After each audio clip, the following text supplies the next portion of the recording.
All right, what's up guys? This is me going over the Tutor ball machine. I was originally intending for this to be a review, but then when I did the on-court portion of it, it kind of just turned into a rant about the ball machine.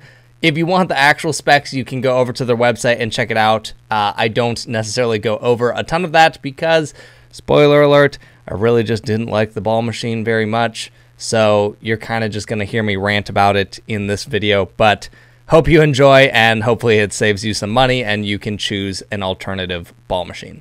All right, so I'm gonna do a walkthrough of the ball machine here on court. So first, this is what it looks like when it's packed up. If you wanna open it up, you've just got these barn doors here. And then if you look on the inside, this is the feeder right here. It's got 4 in the carousel, and then you just fill this with balls. One thing I will say, and you'll see this in a minute here that's a little bit annoying, is these get pressed out. So when you really fill this ball machine up, it kind of presses out. And when the ball machine is shooting balls and kind of rattling, it will press these open and balls will fall out. So if you fill this to max capacity, which is advertised at like 110 or 120 balls, they probably are going to pour out of this. I've experienced it several times already. Not the worst thing in the world, but it is annoying that these aren't just like more closed off. Maybe that would limit capacity a little bit, but you know, whatever.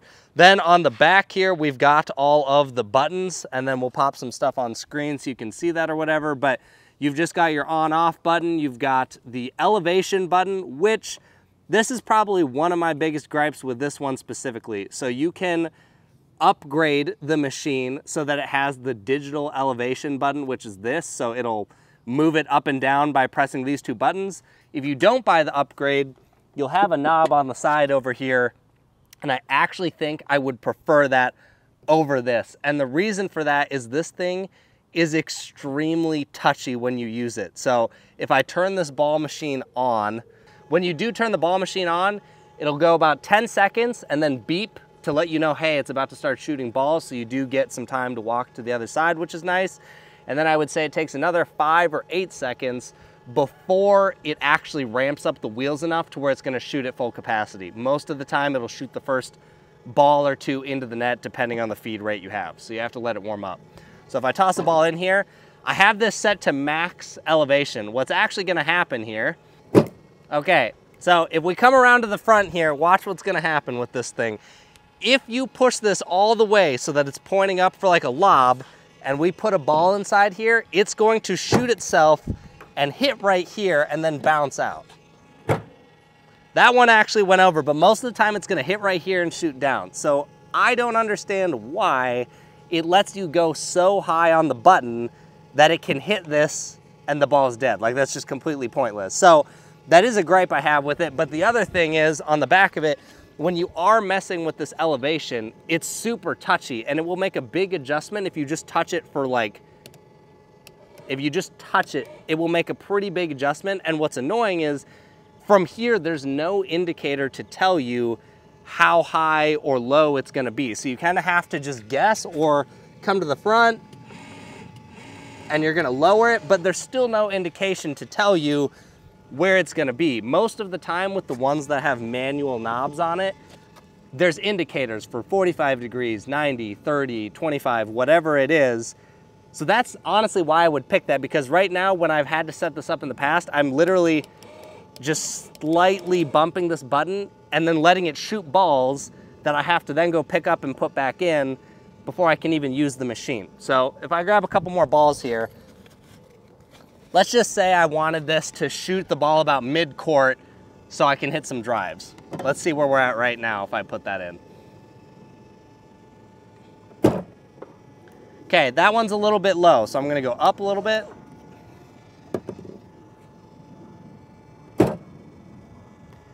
That one, now it's just a little bit high, so then I would probably wanna lower it, and then let's say up the speed a little bit and up the top spin.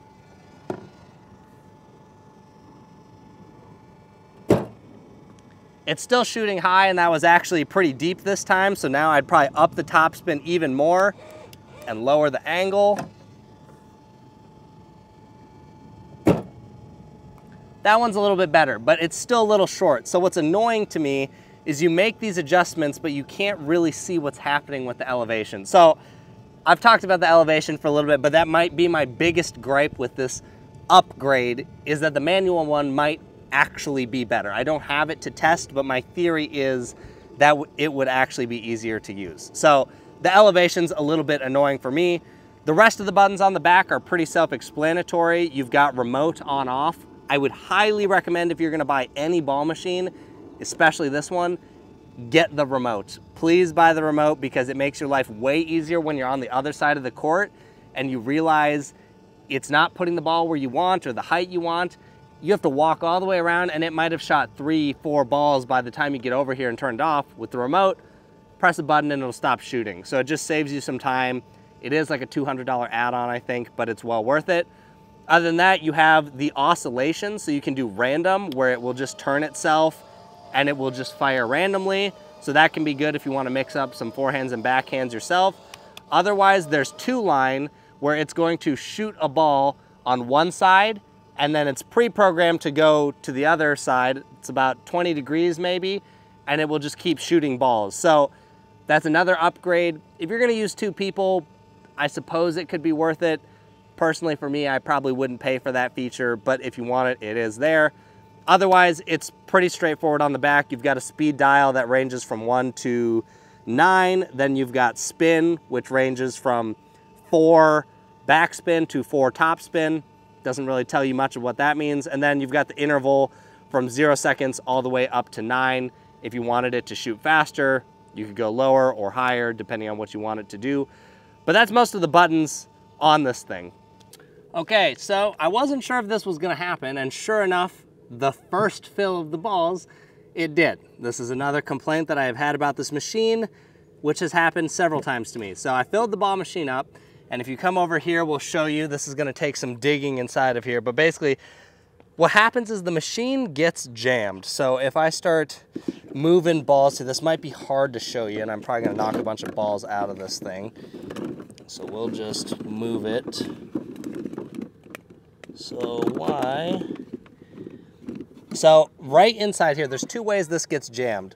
Either a ball gets stuck between this hole and this, kind of like this. This would need to come further back, and then it gets stuck, or for whatever reason, it just gets stuck inside the hole right there and doesn't go. So what I have had to do is I have had to grab a paddle, and then I just take the butt of it and basically just shove the ball through, and I should probably get out of the way of the machine. And now my paddle is actually stuck, so we'll pull that out. And now I think we're good. So let's see where it shoots. Okay, it's stuck again for some reason. So for some reason, it got stuck again. This has not happened before. I've not seen it happen twice, so this is new for me. I don't currently know why it's stuck, but you guys are seeing this happen in real time, so I'm gonna figure this out and we'll come right back. All right, so after maybe 3 or 4 minutes of troubleshooting, we figured out that the elevation also can go too low. Apparently, I had it set all the way down, and something about how the ramp was moving was making it so that the ball couldn't really drop through without being pressed. So we just raised it a little bit, and now it works. So at least on my machine, the elevation can go too high and hit the front of this, or it can go too low and get stuck. So I guess just be aware, but that was kind of annoying. Okay, so we're gonna power the machine down for just a minute, because one other thing I wanna talk about, just another gripe with this. Now, this is my first ball machine. I don't have experience with a lot of other ball machines. Other machines might have even more quirks, but I will say the Tutor Plus has probably more annoying things than things I actually enjoy about it. And one of them would just be how you transport it.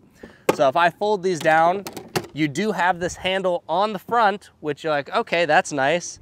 And you've got some wheels. But if I'm gonna walk this around, it's actually kind of awkward. So I'll come to the front here, pick it up. If I wanna wheel it, I'm not that tall. I'm like 5'9" on a good day. When I walk this thing around, I have to walk like bent over to get a good height on this. And if you want it to be a little better, you could come from here, and this is a little better, but I'm still leaning to the side, and all it makes me want to do is pick it up, which you can do. This thing is 30 or 40 pounds, I'd say, so it's like, I can walk with it, but if you have the wheels, that's what you want to use. And I just find that the wheels are really awkward to use most of the time. If you want to move it a short distance, sure, whatever, but like we've got a slinger bag back here, which we just got recently. And if I use this, first of all, it's much taller. The profile of this is probably double the size of that, but the wheels are huge and we've got a handle. So if I want to wheel this thing around, like this is really easy to move all around the court. I don't feel any strain. I'm not bending over. It rolls really smooth, and especially on rough terrain, this can actually roll. Good luck rolling the short, small wheels on rough terrain. So, small complaint, especially because with all the features on this one, I think we're looking at about $1,600 or $1,700. This one right here is like 900 bucks. So, it's a little bit more of an all-in-one solution. It feels like I haven't used it at all yet. We will review this eventually. But at first glance, I'm already feeling like this is just more convenient than that one. All right, a few other complaints. I swear we might have one good thing to say about this, but I'm honestly shocked that there's no power indicator anywhere on this. The first day that I borrowed it from a friend, it actually wasn't charged, so we didn't get much time out of it. And when I turned it on, it made the beep, started shooting balls, and then I noticed the toss was getting really inconsistent, and then it started getting weaker, and then eventually it just stopped feeding balls. And I thought, well, what's wrong with it? I don't get it. And it would beep maybe every 10 seconds, and then I eventually realized that it was its way of telling me, hey, the battery's not charged. But if you look anywhere on this, there's no way for you to tell what the battery is. So that's a little bit annoying. Now, granted, if you leave it plugged in all the time like they recommend, and they say it's actually perfectly fine to do that, it's not gonna hurt the battery, then you know it's always charged. But in the off chance you didn't charge it, or you just wanted to know, do I have half battery and can I make it through a session with that? There's no way for you to know whether you can or not. The other thing I've noticed when using it over this last week is that the tosses are a bit inconsistent. Now, this is used, and I don't know for how long it has been used or how well it's been taken care of. It doesn't look like it's in bad shape. But the tosses have been all over. Sometimes it'll shoot really high and the ball's way out. Sometimes it shoots it kind of short. And from what I understand, that's gonna happen as the wheels inside of here wear out. And honestly, even as I'm looking at it now, these wheels are relatively worn out, or they look pretty worn. So that could be part of it. It may not necessarily be a fault of the ball machine itself. Maybe it's just been how it's been taken care of. But something I noticed, and it was annoying me, because there were a few times where I just had a very specific place I wanted to hit the ball. I wanted the ball to land like mid-court so I could hit some drives, and it just wasn't doing it. It was pushing me against the net, and then I'd come back and make an adjustment on the machine, and then it would start shooting it short. And it was just the cycle of being really annoyed not actually getting to do what I wanted it to do. I would say 80% of the time it worked how I wanted, but that 20% that came up was really frustrating, especially getting it configured. And this whole last week, my big thing was doing two-handed backhand drills. So I just wanted to drive the ball. So once I got it set up, I basically left it how it was. I only had one time where I had to reconfigure it because for whatever reason, it was just kind of out of whack or whatever. I cannot imagine in one session going from drives, going to lobs, and then going to dinks, because the setup time alone to get it to where I want would probably be really frustrating. In fact, we'll just walk through it in real time here. I'm gonna grab some balls and we'll bring it up to the net and just set it up for some dinks. I actually haven't even configured the ball machine to do this yet, so we'll see how long it takes. All right, so I'm just gonna go ahead and make some blind guesses right off the bat. We probably need to go a little bit higher. I'm actually gonna max it out. All right, so it's maxed out there, and now we know it's gonna hit the roof of this if we do that, so I'll lower it a little bit. Okay, so I'm just gonna guess that hopefully that lowered it enough. I'm gonna set the speed to really low because we're trying to hit dinks here. I'll set the top spin to like 3, and we'll leave the interval how it's set at right now, and we'll just drop a ball in and see how close we were. That's actually pretty close, to be honest. I'm gonna up the speed on that a little bit. It's not bad. Let's go a little higher on that speed. Okay, so that's another thing I've noticed about the speed here is that it's really touchy. So if I drop a ball in here, you can see how far it shoots. That one, it literally shot it out of the court. The last one, it did not. So I'm actually gonna put another ball in here. That one landed in the court, so you can see some of the consistency right there. I'm gonna lower the speed back down to about a 1.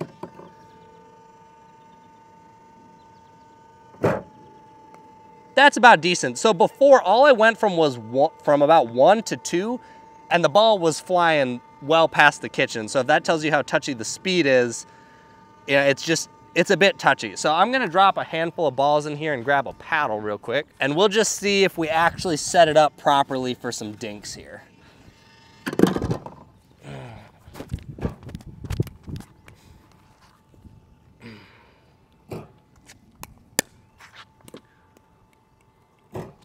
So this is actually not bad. Well, that's a terrible dink. That's not even a 3.5 at best dink. That's like a beginner could hit a better dink than that. Ooh, trick shot. Okay, one more ball. Is there one? There's not another ball in there. I was gonna try and land it in the ball machine. So that actually didn't take as long to configure as I thought it would, because when I've done the drives, it was honestly a pain to set it up how I want it. But that wasn't terrible. The biggest thing is, I just feel like there's a lot of guesswork, and something about the slinger, and honestly, let's just go over to the slinger really quick and we'll just talk about this. So this is what a manual knob down here looks like. We might even pop some B-roll up so you can see, but all I'm gonna do is unscrew it, and then I can move the angle that it's at. And we've got 10, 20, 30, and 40 degrees that it can shoot at. And what's nice is maybe you learn at the kitchen line that you need 40 degrees to hit a proper dink. So I'm just gonna max it out at 20 degrees. Now maybe I know from the baseline, from experience, oh hey, I want 30 degrees and whatever speed settings, and you just kind of memorize these. What bugs me about the Tutor is that you can't memorize those settings. There's no digital indicator, there's no physical indicator, so it's a lot of guesswork. So I just feel like when I wanna go drill, I wanna show up to the court and I wanna start hitting my drills and getting things done, whereas I just feel like I'm wasting time having to actually set the machine up itself. All right, so now we'll just try setting this up if we were gonna set it up for lobs. I have not tried to set it up for this yet either, so we'll just get another idea of how difficult or not difficult this actually is. And I actually forgot the remote, and again, this is where the remote would be helpful, because right now, it's gonna keep shooting balls. If you have the remote, you can stop this from spinning. Otherwise, the only other option is to turn the whole device off, and then you have to wait for it to power back on again, which is just kind of annoying. So I'm gonna set the elevation all the way up. Then I'm gonna lower it just a little bit. I'll probably do the speed at like a 4 top spin.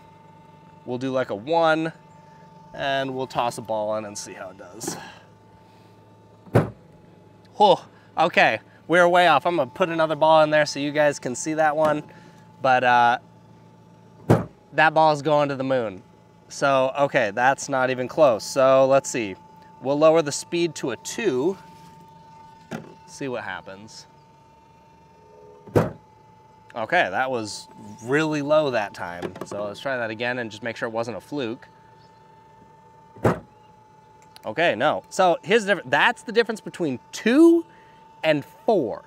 4 was shooting it to the other court. 2 can't even get the ball over the net. So we'll try 3 and see what happens here. That's a little closer. Maybe the elevation was super touchy, so I'm gonna bump that up a little. We'll see if that's hitting it or not. That's shooting it out now. So let's set it to a 2. Now we're hitting drops into the kitchen. Okay, so let's do like a 2.5.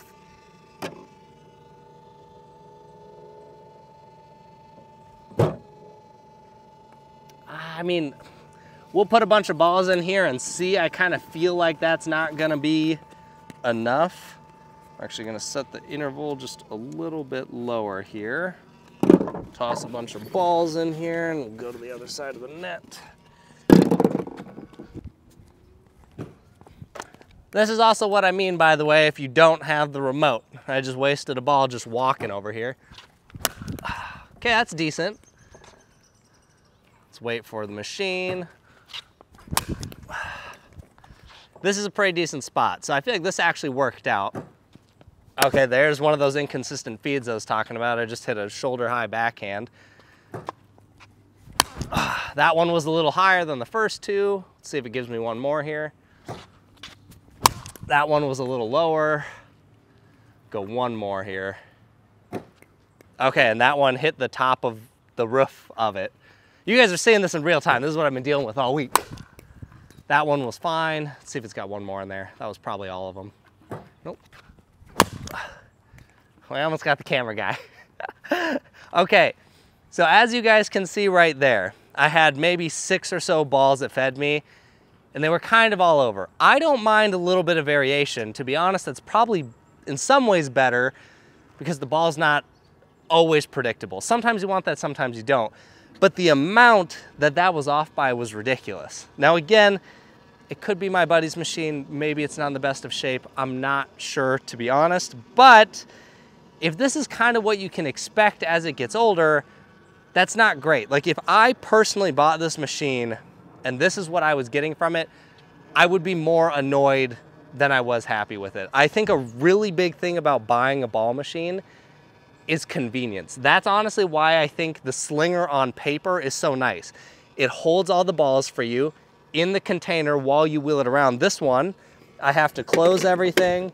I have to pack all the balls in here, and now I have to carry both of these things around, and then wheeling it is not that great. So that gets a lot of convenient points, even if it's bigger.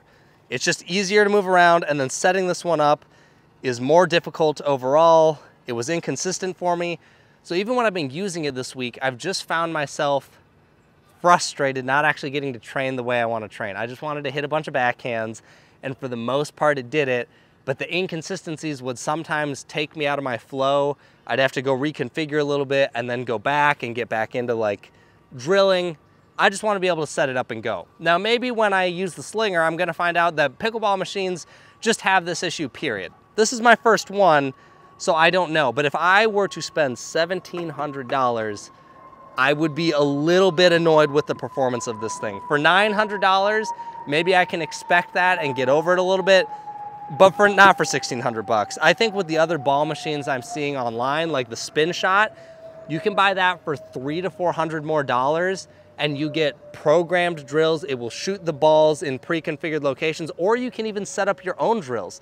This one, if I want to go from dinking to volleys, I have to manually set everything up. Whereas with the Spin Shot, I could set it all up in the app, and honestly, that alone for $300 or $400 more would be a huge, huge benefit.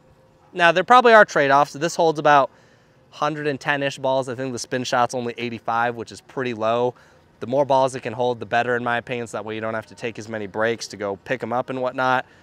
So I'm sure every ball machine is going to be about trade-offs, guys. But honestly, my first impression of the Spin Shot in this week of using it is that I'm not overly impressed. It just feels a little bit outdated, a little bit clunky. Really, the only good thing I would say about it right now on paper is that, one, I can pick it up relatively easily and walk around with it. It's not that heavy. It fits in your car easier than the Slinger does.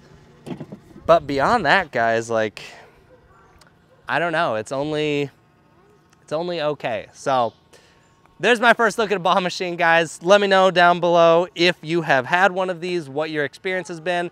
And if you've had other ball machines, let me know what you think. And next, we'll get to the Slinger. So we'll catch you guys in the next video.